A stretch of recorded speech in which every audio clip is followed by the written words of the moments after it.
There are microphones somewhere. Oh yeah, there and there.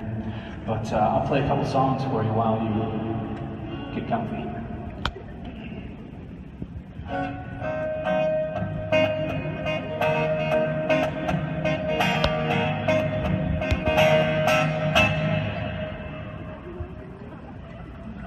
Thank you very much. Hi, Sam. Don't have to be beautiful to turn me on. I just need your body, baby, from dusk to dawn. Don't need experience to turn it out. You just leave it all up to me. I can show you what it's all about. Don't have to be rich to be my girl. You don't have to be cool to rule my world. Ain't no particular sign I'm more compatible with. I just want your extra time and your key. Hi, Nicole.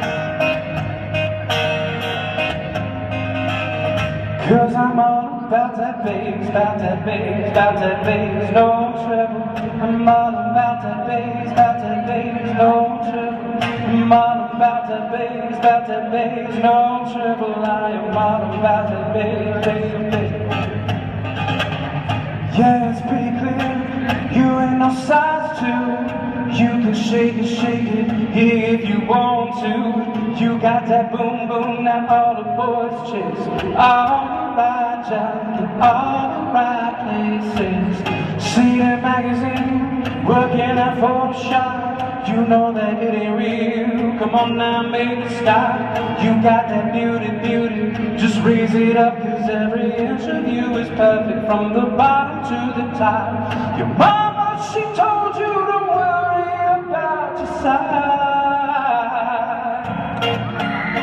Some boys like me love a booty too hard tonight. I don't want no stick figure silicone body doll.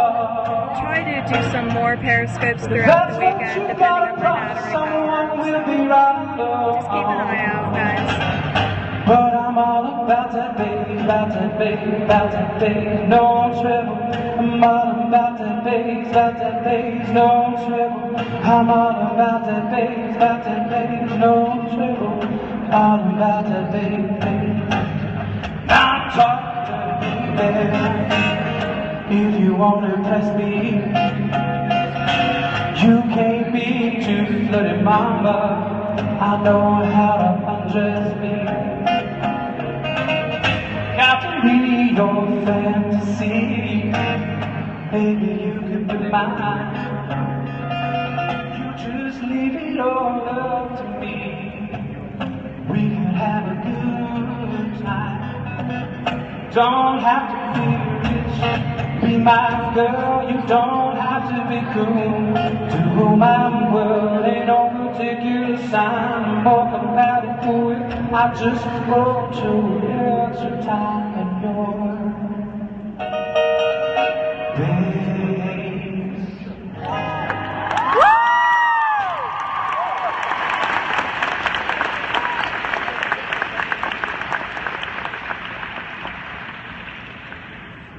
Thank you so much. So, how many of you guys are from here or near here? Whoa! That's a lot of people. I learned some things recently about Pittsburgh. No, good things. It really is the cutest thing. Oh my gosh. Things that you probably already know. Like, you're really far away from Philadelphia. Oh my god. I didn't know. And the sad part is I grew up in Virginia. But you just think it's so close, but it's not. It's really big. Because Pennsylvania is like the size of Virginia and West Virginia, east to west. West Virginia! Yes. Yeah, I mean, I didn't really have much to do with the conversation, but West Virginia. Love it.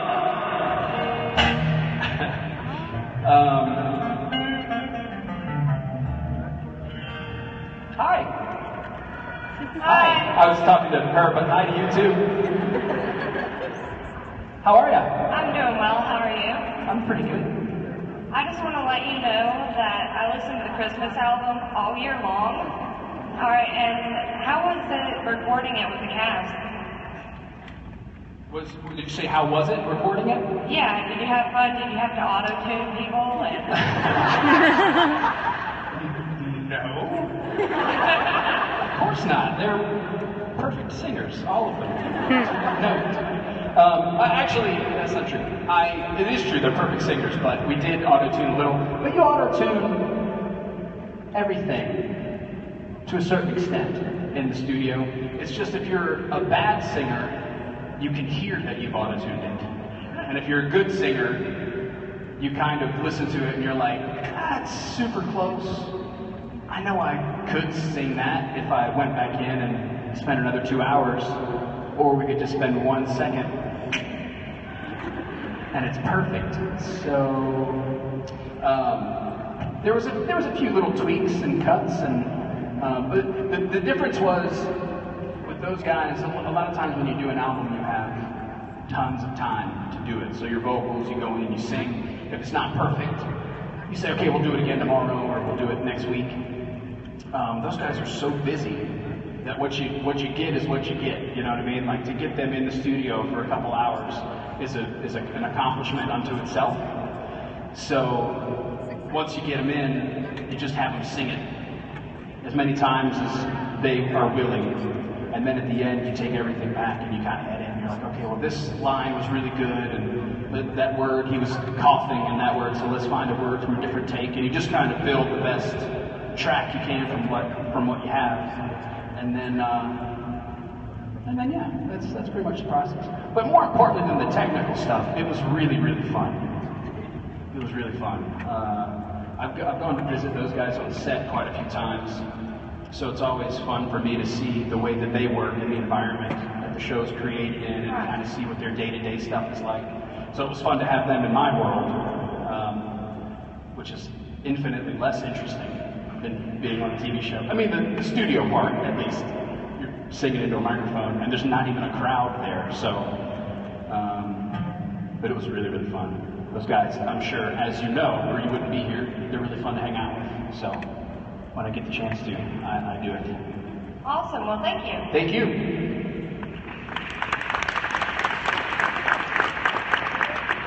Hi. Hi, Jason. Thanks so much for being here. My pleasure. I have a question for you about the Tough Mudder.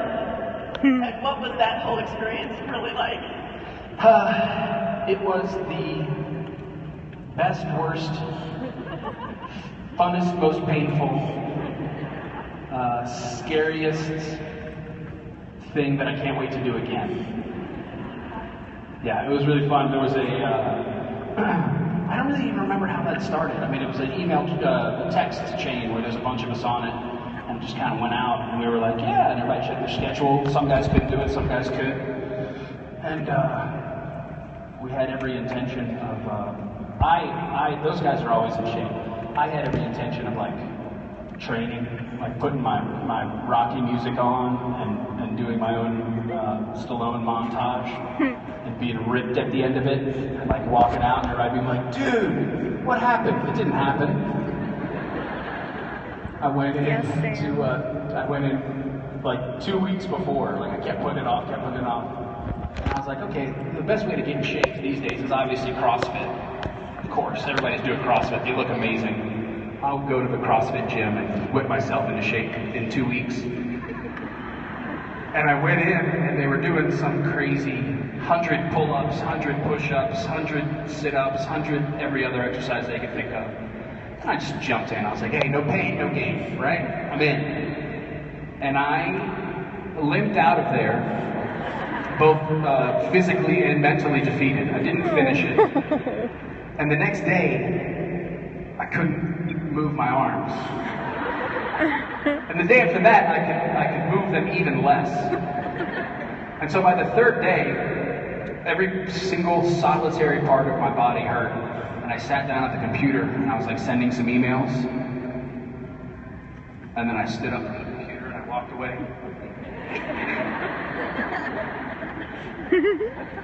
Neither hand worked, neither arm worked, so I couldn't push them down. Like this arm didn't work, so I couldn't.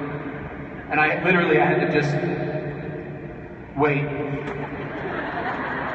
for them to slowly fall. And I texted Jensen. I was like, dude, this is embarrassing, but I don't think I'm going to be able to do it. He was like, dude, you're fine. You got it. No big deal. It's a team. We're all whatever. I was like, no, I don't physically think I can do it. I don't think I can get on the plane. Like, I think I'm going to have to go to the hospital. I think I hurt myself real bad. I was like Googling like what the worst possible overuse, scaring the heck out of myself. Thinking like, oh, I totally have that. I've got rhabdomyosis or whatever it is. I'm gonna die. I should go to the hospital. Oh my god, he's so cute. So, but the mother was awesome. Thank you so much. I eventually got less sore to the point where I could move and I could function. And so we did it. Thankfully, there was a ton of people on the course and it went really slow, so I didn't even slow them down all that much. Hi. Hi. So, how are you? I'm good. How are you? I'm good. It's good. So, I totally love and appreciate your stage it shows. Thank you. They have like helped me study a lot because I'll be watching them while studying. What makes you like want to spend your time doing that for us? Continue the periscope. Stage It, if you guys don't know what Stage It is, it's an online venue. So it's basically like a musician can log on to Stage It and put on a show. And tons of artists do it. I try to do about one a month. And it's really fun because it's basically what I would be doing anyway. It's basically a rehearsal. So I log in from my studio at my house and I just do kind of what I'm doing now. Less talking, more singing, but a lot of talking too. And it's basically just a way to turn the notch up a little bit on your rehearsal. Because you know people are watching and there's interaction and it's an actual like performance rehearsal to me, as opposed to like singing by yourself in your room or playing guitar in your room, where if your phone rings, you're going to answer your phone, or if you're thirsty, you're going to stop playing and get up and go. But if you're on the clock and you've got an hour to play, you have to get ready, you have to prepare, you have to be on beginning to end. Plus, it's just a fun way to connect with fans that are kind of spread out all over the place. Fans that don't normally get to be in the same show. It's people from Germany or England or Pittsburgh can tune in. So it's really fun. It's been, I don't know, 4 years, something like that I've been doing it. Crazy. Thank you. Thank you. I'll take one more and then I'll sing a song. Hi, Jason. Hi. My aunt and I met you at DCCon a couple months back. Good to see you again. Good to see you too. And you were talking about how there was a specific song that you were terrified to sing at one point in your life, but then you got up and did it anyways. I was just wondering if there was actually ever a con experience that you were afraid to sing at because like there were too many people, or there was something wrong with the tech, or something like that. Do you remember what the song was? I cannot remember. Sorry. That's good, because I don't either, so I'm going to make one up, and I just wanted to make sure that you weren't gonna call me on. It was a Ave Maria. That's my aunt. How did you know?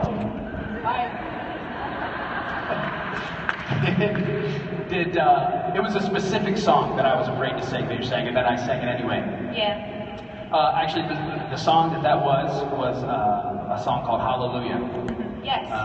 By Jeff. Well, it's by Leonard Cohen. The version that I do is kind of inspired by Jeff Buckley. Yep. And it's a really emotional song, and everyone kind of has their own take and their own feel about it. And people would ask me to sing it all the time, and I would always kind of say no, and I'd push it off because it's just so many people singing. You know what I mean? And then I kind of got to the place. I don't really know what it was. It was a specific thing that I had to learn it for. Like it was a wedding or something. Someone asked me to specifically sing it, so I learned it and I sang it. And I just really loved the song, and I kind of came to realize that a really beautiful song is kind of like Shakespeare, in the sense that once a really good actor does a Shakespeare play, it's not done. It's not finished. Lock it up. That guy did it and he nailed it, so nobody else can do Shakespeare. It's, you know, people want to see their actor, their favorite actor, or an actor that they appreciate and enjoy, do things that they've seen other people do to kind of contrast and compare and really see how that person makes it their own. So that was kind of the conclusion I came to with Hallelujah. Like it's like a good Shakespeare play where you can look it up and there's 100 artists that have sang it, and you can hear somebody that you know sing it and kind of see what they do with it, where their voice fits in with it. That's also why I do a lot of cover songs. Does that answer your question? Yes. Thank you. Thank you so much.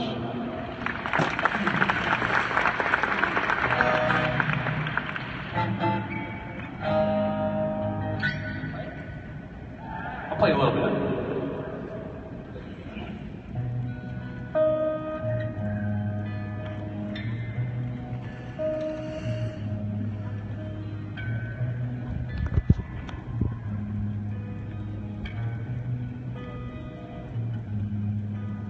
What I heard was a secret chord, David played, and he pleased the Lord, but you don't really care for music, do ya? But it goes like this: the fourth, the fifth, the minor fall, and the major lift, baffled king composing hallelujah, hallelujah, hallelujah, hallelujah, hallelujah.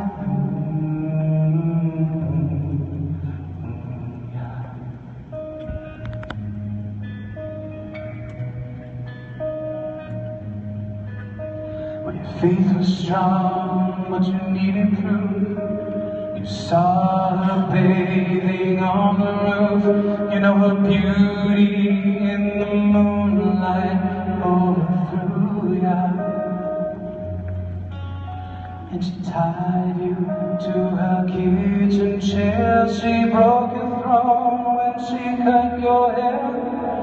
From your lips she drew a hallelujah, hallelujah, hallelujah, hallelujah, hallelujah.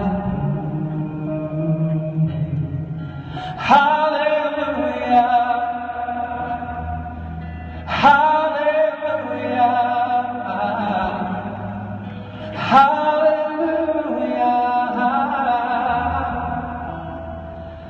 hallelujah,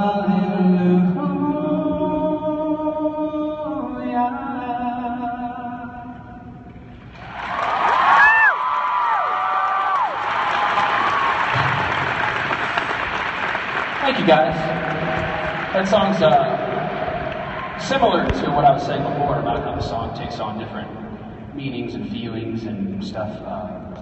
It's even better, obviously, with Rob Benedict, when the two of us can kind of play off of each other and stuff. So we've done that a bunch of times together, which is really fun. Hi. Hi. How are you? I'm good. How are you? Really good. Good. First, I'd like to thank you for playing us that little mini excerpt, because it's one of my favorite songs, so You're I welcome. really appreciate it. It was beautiful. My pleasure.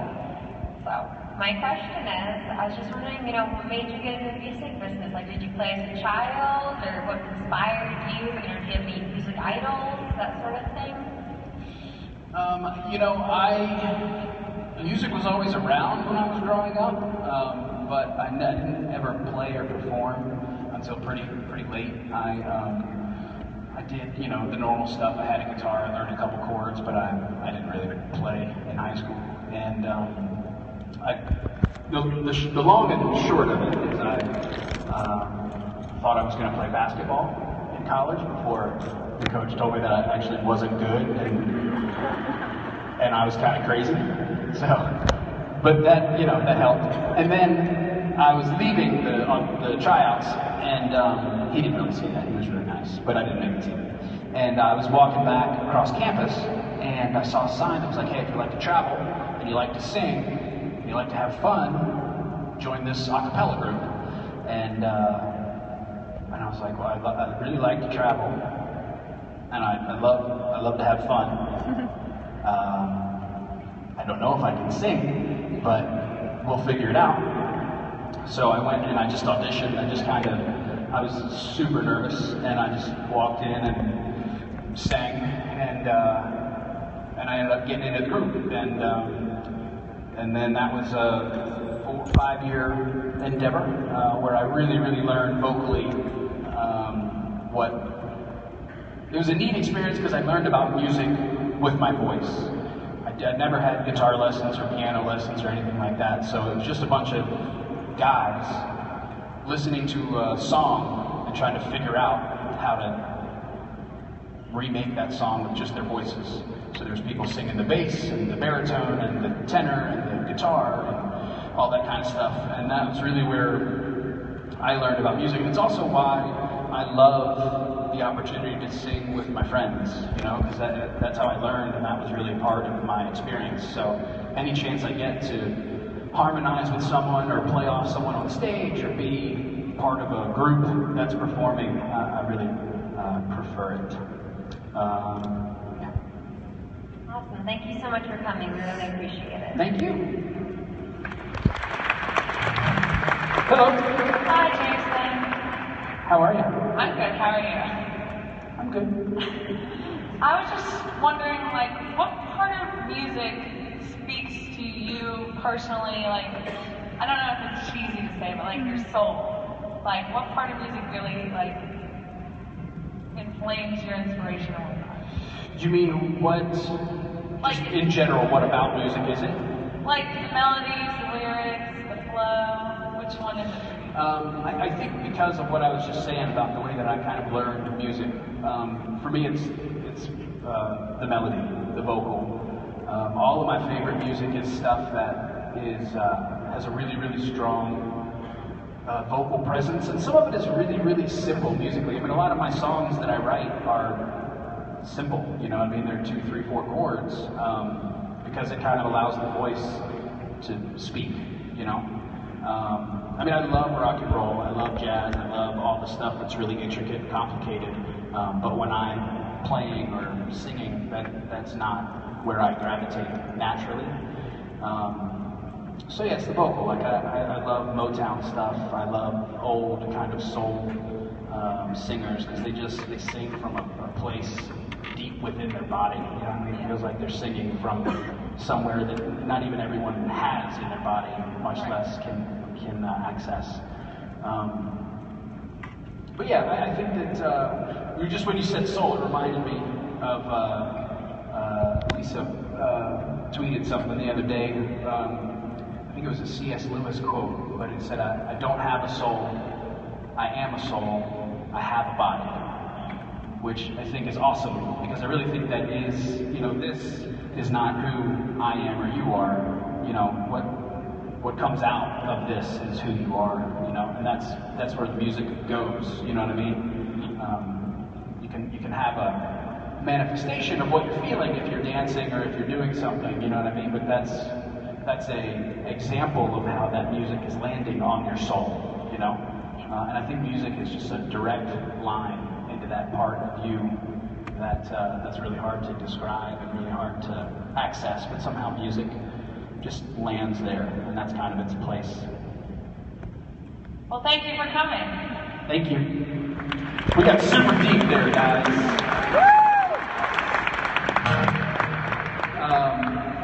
I'll take one more and then I'll play a song. Hi, my question is, you work with Supernatural, but you aren't on it. If you were on Supernatural, is there a certain specific character you would want to play? I mean, I feel like, thank you for the question, excellent question, and I feel like the answer is somewhat obvious. I think any person given the choice would say, I want to be a Winchester. Of course. So, I mean, I would like to, you know, nothing too crazy, just like the cousin, long lost cousin, comes in and saves the day somehow. Maybe gets a spin-off. I don't know. You know, I mean, we're just spitballing here. So that was if I had my choice. Realistically, I would still thoroughly enjoy being cop number 2 that gets eaten by a chupacabra in the first 5 minutes, which probably has a little bit more chance of happening, slightly more. No, but it's fun. I mean, I've been up there on the set so many times, and I've seen the way those guys work, and it's work. I mean, it's long, long days. But those guys have been doing it for so long, and the crew, a lot of those guys were there from day one, so it's just a well-oiled machine, you know. I would be so ridiculously nervous to jump into that scenario. Not that I wouldn't do it, I would. But it's like everybody knows their place and they know what they're doing, and the guy with the tape and the other, it's a dance, you know what I mean? Like they just all know what's the guy carrying the light and the gaffer, and they go, I mean, it's, so I definitely would be nervous to walk on set and be like, I'm just gonna wait, I'm just gonna sit down. I'm just gonna sit down right here, tell me what I need to do. Thank you for the question. Thank you.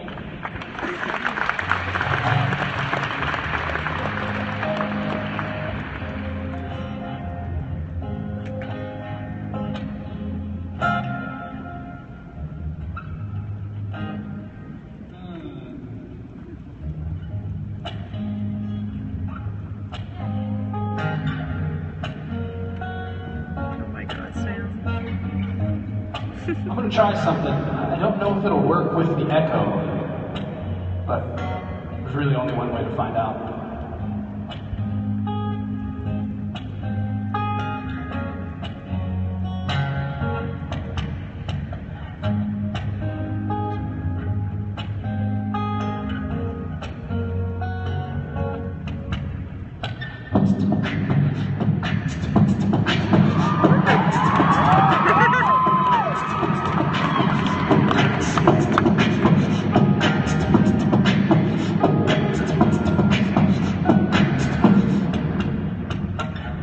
No, you got me lady, got me down on my knees. Wanna get in my way, you got me begging please. Never matter what I'm doing, I'll just wait for you.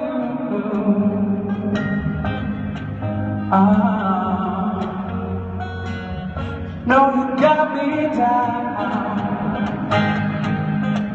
down. No, you got me down, down. I can leave it spinning, drop it over when you say, yeah. No, I love my station, no better situation. Got just what I'm after, all I want is you. You know you got me down, down. No, you got me down, down.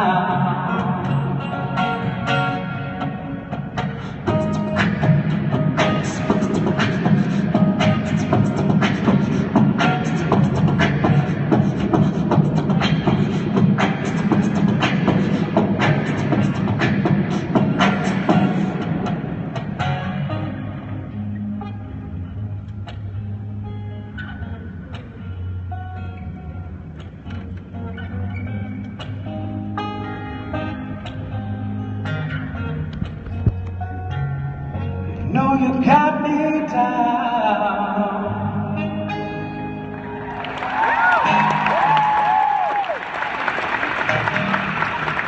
Hi. Was the last question I took from that side or that side?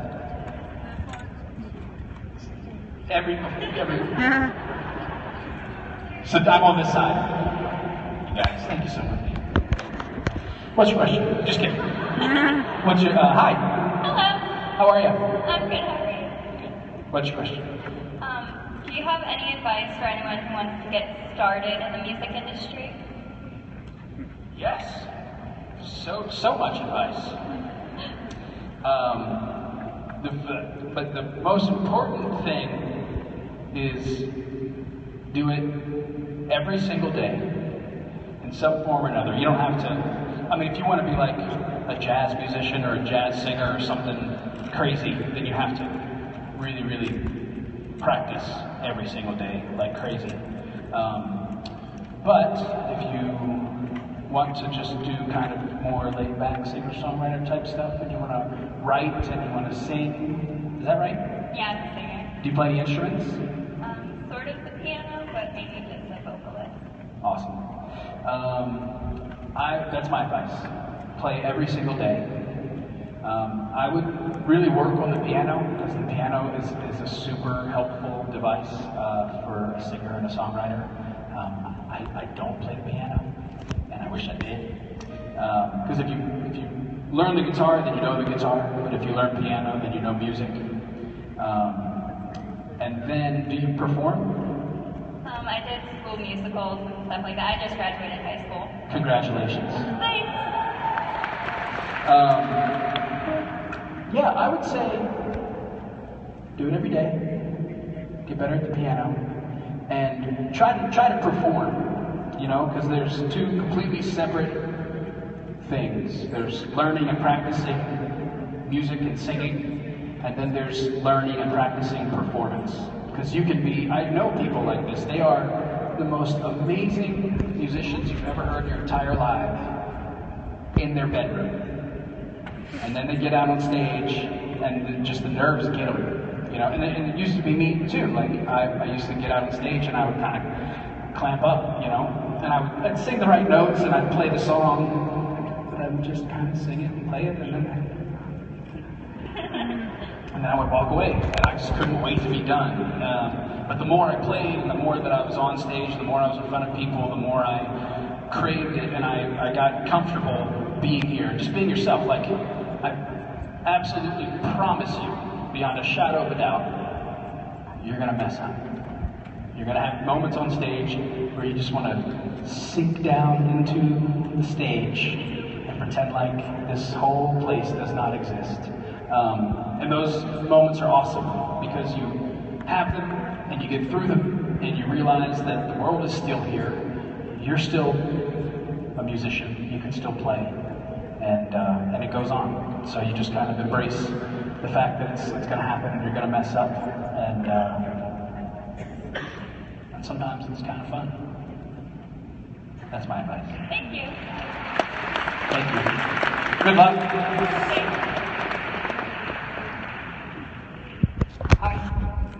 Hi, you mentioned earlier that one of your songs is on Supernatural. Which song and which episode? It is shocking to say that it was 7 years ago. And it was on the first episode of season 4. It was actually a really funny scene. So the story is, I had played a couple of these things just as the band, just like nothing to do with the show, and I was at one of them, and Eric Kripke was there, and he was backstage, and we were chatting and stuff. We got talking about the show and kind of just his inspiration for it, and how his relationship with his brother was a big influence, and I was talking about how me and my brother have a similar relationship, and how it's real and plays well, and you know. And then we got talking about music, and he was like, well, we've used your stuff on the show before, right? And I was like, no, no, you would think so, because I'm here in this green room, but no. And And so he said, dude, give me your music. I'm gonna find a place for it. And I handed him the CD, obviously. But as I handed it to him, I was like, look, you're gonna listen to this, and you're gonna go, I don't think so. Because I sing a lot of love songs. I'm kind of a laid-back acoustic guy. And I just don't know that it fits in a show with a badass muscle car driving around playing AC/DC and two dudes shooting stuff. So I'm not going to be offended when you listen to it and you say it doesn't fit. You know, like I get it. I'm okay with it. And he kind of laughed. He was like, "We'll find something." I was like, "All right." So I gave it to him. And so the scene, which one of the reasons I love the show so much is because they're so smart.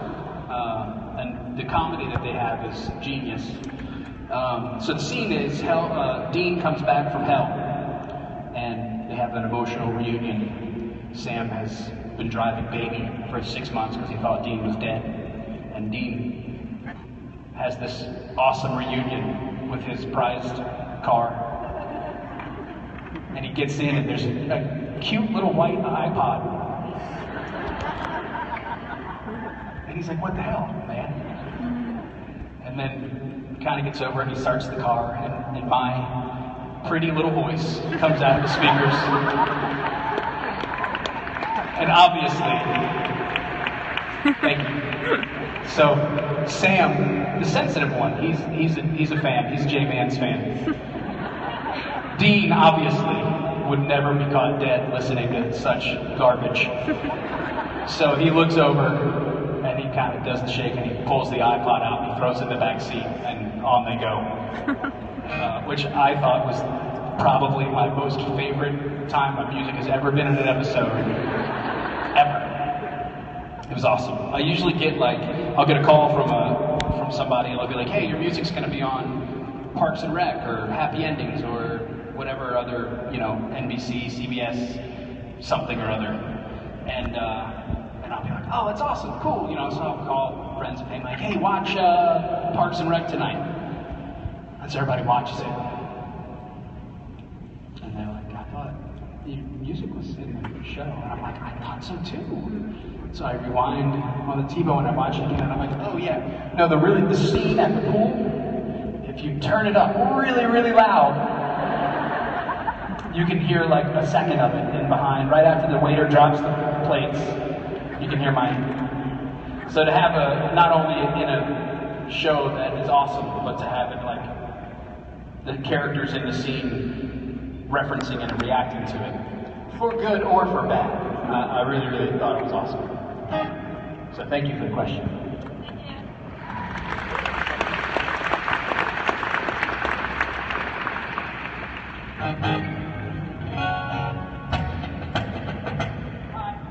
Hi. How are you? I'm good. I'll take one more and then I'll play a song. Okay, so I'm actually in an acapella group too, at my high school. Awesome. So I was just wondering, what genre you focused on when you were in yours, and how you got into vocal percussion since you had beatboxing and stuff. We did all pop, modern stuff. So we did anything from Jimi Hendrix to Dave Matthews to, just anything we heard on the radio that we liked, we would figure out how to sing it. And the vocal percussion happened because that's just something that you do in acapella, because obviously there's no instruments. And my brother was a really big fan of the Fat Boys growing up. Did you guys ever hear? Do you guys remember that group? I loved it because he loved it. He was my older brother, so he always had that playing. And that was the first time I'd ever heard vocal percussion. And he and I used to try to mimic them and talk about who was doing it better. And it just stemmed from that. From that, I could always kind of, once you learn those noises, like the bass and the snare and you have that kind of bag of tricks to pull from, you can kind of fake it. You can listen to a song and kind of hear that usually it starts with this. You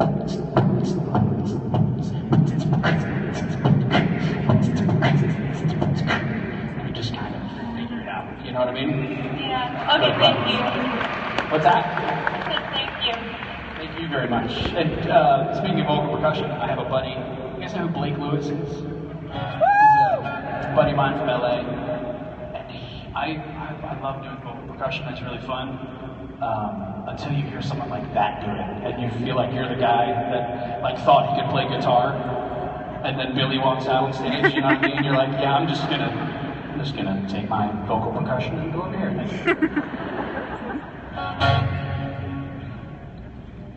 You were going to take your vocal percussion from over here? No, wait, I want to do what Rich and Rob always do to us. Hi. Hold on, watch, this is what they do. Take vocal percussion. You made it so easy for us. No, that's what Rob does. Hold on, let me do it again, one more time. Hi, you guys. Hi, gosh, I'm really sorry.